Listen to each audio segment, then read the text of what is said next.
ನಮ್ಮಲ್ಲಿರ್ತಕ್ಕಂಥ ಕೆಲವೊಂದು ಅವಿವೇಕಿಗಳು ಅಕ್ರಮ ಬಾಂಗ್ಲಾ ವಲಸಿಗರಿಗೆ ಆಧಾರ್ ಕಾರ್ಡು ಮತ್ತು ರೇಷನ್ ಕಾರ್ಡು ಇದೆಲ್ಲ ಮಾಡಿಕೊಡ್ತಾರೆ. ಇವರನ್ನು ಏನು ಹೇಳಬೇಕು?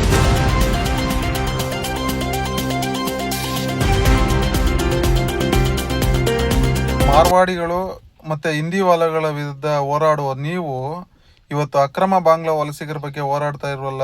ಯಾವ ಒಬ್ಬ ಹೋರಾಟಗಾರರು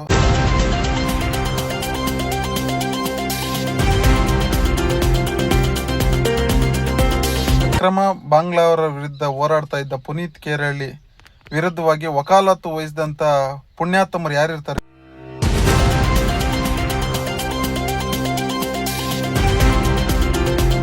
ಅಕ್ರಮ ಬಾಂಗ್ಲಾ ವಲಸಿಗರ ಬಗ್ಗೆ ಅವರ ವಿರುದ್ಧವಾಗಿ ಹೋರಾಡಿದ್ರೆ, ಅವ್ರ ಬಗ್ಗೆ ಮಾತಾಡಿದ್ರೆ ಯಾರು ದುಡ್ಡು ಕೊಡಲ್ವಲ್ಲ. ಅದಕ್ಕೆ ಯಾರು ಒಬ್ಬ ಯೂಟ್ಯೂಬರ್ ಆಗ್ಬೋದು, ಒಬ್ಬ ಇನ್ಫ್ಲೂಯರ್ ಆಗ್ಬೋದು, ಯಾರು ಒಬ್ರು ಧ್ವನಿ ಎತ್ತಿಲ್ಲ. ಯಾಕೆ?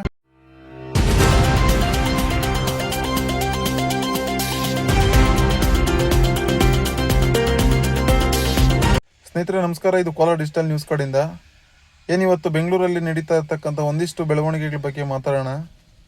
ಪುನೀತ್ ಕೇರಳಿ, ರಾಷ್ಟ್ರ ರಕ್ಷಣಾ ಪಡೆ ಅಧ್ಯಕ್ಷರಾದಂಥ ಪುನೀತ್ ಕೇರಳಿ ಬೆಂಗಳೂರಲ್ಲಿರ್ತಕ್ಕಂಥ ಅಕ್ರಮ ಬಾಂಗ್ಲಾ ವಲಸಿಗರನ್ನು ಹಿಡಿದು ಹೊರದಬ್ಬುವಂಥ ಕೆಲಸ ಮಾಡ್ತಿದ್ದರು. ಸೊ ಅವರ ವಿರುದ್ಧವೇ ನಮ್ಮ ಏನು ಆಡಳಿತ ಏನಿದೆಯೋ ಅವ್ರ ವಿರುದ್ಧನೇ FIR ಮಾಡುವಂಥ ಒಂದು ವ್ಯವಸ್ಥೆ ನಡೀತಾ ಇದೆ. ಪುನೀತ್ ಕೇರಳಿ ಮಾಡ್ತಾ ಇರೋದು ತಪ್ಪು ಅಂದರೆ ಇನ್ನೇನು ಒಳ್ಳೆ ಕೆಲಸ ಮಾಡಬೇಕು? ಕರ್ನಾಟಕದಲ್ಲಿ 5 ಲಕ್ಷ ಮಂದಿ ಇವರಿದ್ದಾರೆ, ಯಾರು ಅಕ್ರಮ ಬಾಂಗ್ಲಾ ವಲಸಿಗರಿದ್ದಾರೆ ಅಂತ ಹೇಳ್ಬಿಟ್ಟು ಒಂದು ಅಧ್ಯಯನ ಹೇಳುತ್ತೆ.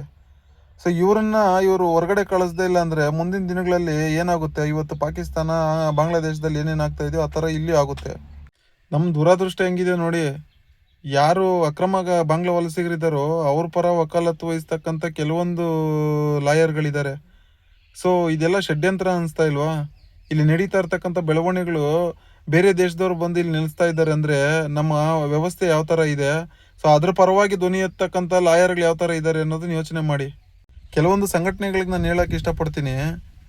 ಯಾರೋ ಮಾರ್ವಾಡಿಗಳು, ಈ ಹಿಂದಿ ವಾಲಗಳು ಬಂದರೆ ಅವ್ರ ಪರ ಅವ್ರ ವಿರುದ್ಧವಾಗಿ ನೀವು ಧ್ವನಿ ಎತ್ತೀರಾ. ಇಲ್ಲೇ ಬಂದು ನಿಲ್ಲಿಸಿ, ಇಲ್ಲೇ ಆಧಾರ್ ಕಾರ್ಡು ಮತ್ತು ಇಲ್ಲೇ ರೇಷನ್ ಕಾರ್ಡ್ ಮಾಡಿಸ್ಕೊಳ್ತಾ ಇರ್ತಕ್ಕಂಥ ಬಾಂಗ್ಲಾದೇಶ ವಲಸಿಗರ ಬಗ್ಗೆ ನೀವು ಯಾಕೆ ಮಾತಾಡ್ತಾ ಇಲ್ಲ? ಯಾರೊಬ್ಬರಾದರೂ ಬೀದಿಗೆ ಇಳಿದು ಬಂದು ಇದು ಹೋರಾಟ ಮಾಡ್ತಾ ಇದ್ದೀರಾ? ಬೇರೆ ಯಾವುದ್ಯಾವುದಕ್ಕೋ ನೀವು ಹೋರಾಟ ಮಾಡ್ತೀರಾ. ಇಲ್ಲಿ ನಮ್ಮ ಬೆಂಗಳೂರಿನಲ್ಲಿ ನಡೀತಾ ಇರ್ತಕ್ಕಂಥ ಬೆಳವಣಿಗೆಗಳು ಅಂದರೆ ಬಾಂಗ್ಲಾದೇಶದವ್ರು ಇಲ್ಲಿ ಬಂದು ನಿಲ್ಲಿಸಿರ್ತಾರೆ, ಅದನ್ನು ಹೊರದಬ್ಬುವಂಥ ಕೆಲಸ ಮಾಡ್ತಾ ಇದ್ದೀರಾ. ಯಾಕೆ ನಿಮಗೆ ಇದು ಅವಶ್ಯಕತೆ ಇಲ್ವಾ? ಕೆಲವೊಂದಷ್ಟು ಯೂಟ್ಯೂಬರ್ಸು ಮತ್ತು ಇನ್ಫ್ಲೂಯರ್ಸ್ಗೆ ನಾನು ಹೇಳೋದು, ನೀವು ಯಾವುದ್ಯಾವುದೋ ವೀಡಿಯೋಗಳು, ಕಾಮಿಡಿ ವೀಡಿಯೋಗಳು ಮತ್ತು ಯಾವುದ್ಯಾವುದೋ ಕೆಲಸಕ್ಕೆ ಬರೋದು ವೀಡಿಯೋಗಳು ಮಾಡ್ತಾ ಇರ್ತೀರ. ಸೊ ಈ ಥರದ್ರ ಬಗ್ಗೆ ಧ್ವನಿ ಎತ್ತರಿ. ಇದು ನಮ್ಮ ದೇಶದ ಒಂದು ಏನು ಭದ್ರತೆಗೆ ಸಂಬಂಧಪಟ್ಟಿರೋದು. ಇದ್ರ ಬಗ್ಗೆನೇ ನೀವು ಧ್ವನಿ ಎತ್ತಿಲ್ಲ ಅಂದರೆ ಇನ್ನೊಂದ್ರ ಬಗ್ಗೆ ಧ್ವನಿ ಎತ್ತೀರಾ? ಅಕ್ರಮ ಬಾಂಗ್ಲಾ ವಲಸಿಗರು ಇಲ್ಲಿ ಬಂದು ನಿಲ್ಲಿಸಿದ್ದಾರೆ, ಅವ್ರನ್ನ ಹೊರದಬ್ಬುವಂಥ ಕೆಲಸಕ್ಕೆ ನೀವು ಒಂದು ಇನ್ಫ್ಲೂಯೆನ್ಸ್ ಅಂತ ಏನಿದ್ದೀರೋ ಮತ್ತು ಯೂಟ್ಯೂಬರ್ಸ್ ಏನಿದ್ದೀರೋ ಇದ್ರ ಪರವಾಗಿ ಇದಕ್ಕೆ ಯಾಕೆ ನೀವು ಧ್ವನಿ ಎತ್ತಾ ಇಲ್ಲ? ಇವ್ರನ್ನ ವಿರೋಧ ಮಾಡ್ತಾ ಇಲ್ಲ? ಯಾರೊಬ್ಬರಾದರೂ ನಿಮ್ಮ ಅಕೌಂಟ್ಗಳಲ್ಲಿ ಈ ಅಕ್ರಮ ಬಾಂಗ್ಲಾ ವಲಸಿಗರ ಬಗ್ಗೆ ಒಂದು ವಿಡಿಯೋ ಮಾಡಿ ಹಾಕಿ ಅದನ್ನು ಒಂದು ಶೇರ್ಸ್ ಮಾಡಿದರೆ ಒಂದು ಅವೇರ್ನೆಸ್ ಕ್ರಿಯೇಟ್ ಆಗಲ್ವಾ?